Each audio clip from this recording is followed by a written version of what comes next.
নমস্কার, সবাই কেমন আছেন? আশা করি সবাই ভালো আছেন, সুস্থ আছেন। আজ আমি আপনাদের দেখাবো খুবই ঘরোয়া সিম্পল একটা চিকেনের রেসিপি। দেখুন, এর জন্য আমি মশলা সব রেডি করে নিয়েছি। চিকেনটা ধুয়ে একটু নুন হলুদ মাখিয়ে নিয়েছি। আলুর জন্য একটু আলু দেবো, তাই আলুটা একটু নুন হলুদ মাখিয়ে নিয়েছি। প্রথমে গ্যাসটা জ্বালিয়ে আমি কড়াইতে তেল দিয়ে আলুটা ভেজে নেব। দেখুন, তেলটা আমার গরম হয়ে গেছে, আলুটা ভেজে নেব। দেখুন, আলুটা আমি ভেজে নিয়েছি। এবার আলুটা আমি তুলে নেব।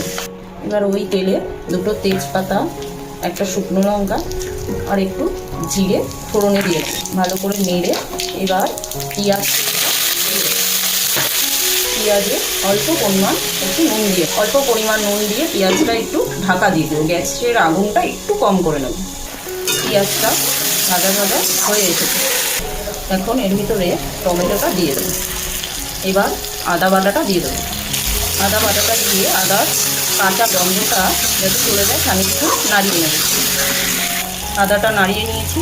এবার রসুন বাটাটা দিয়ে দেবো। রসুনটা দিয়ে এবার একটু হলুদ, একটু নুন দিয়ে দেবো। আদা রসুনের কাঁচা গন্ধটা চলে গেছে। এবার আমি চিকেনটা দিয়ে দেবো। চিকেনটা দিয়ে ভালোভাবে নাড়িয়ে নেব। চিকেনটা একটু নাড়িয়ে নিয়ে এবার আমি মশলাটা দিয়ে দেবো।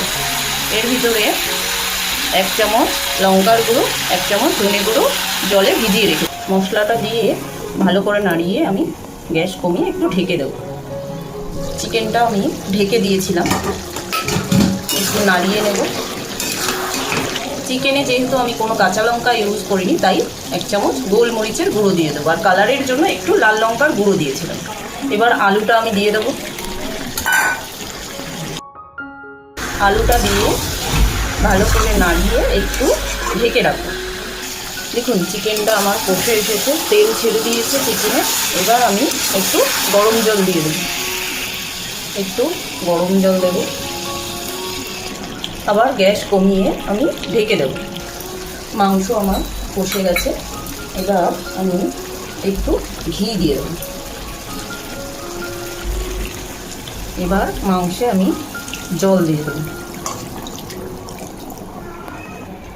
আমি মাংসে বেশি ঝোল রাখবো না, তাই জলের পরিমাণটা সেইভাবে বুঝিয়েই দিলাম। নুন হলুদ আর আমার প্রয়োজন হয়নি, যেহেতু মাংসে আমি নুন হলুদ মাখিয়ে রেখেছিলাম। এবার আমি ঢেকে দেবো। দেখুন, মাংস আমার হয়ে গেছে, আলু আমার সেদ্ধ হয়ে গেছে।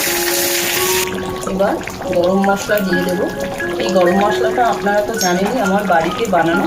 যদি এটা রেসিপি চাই, আমার চ্যানেলে দেওয়া আছে। দেখুন, আমার চিকেনটা রেডি হয়ে গেছে।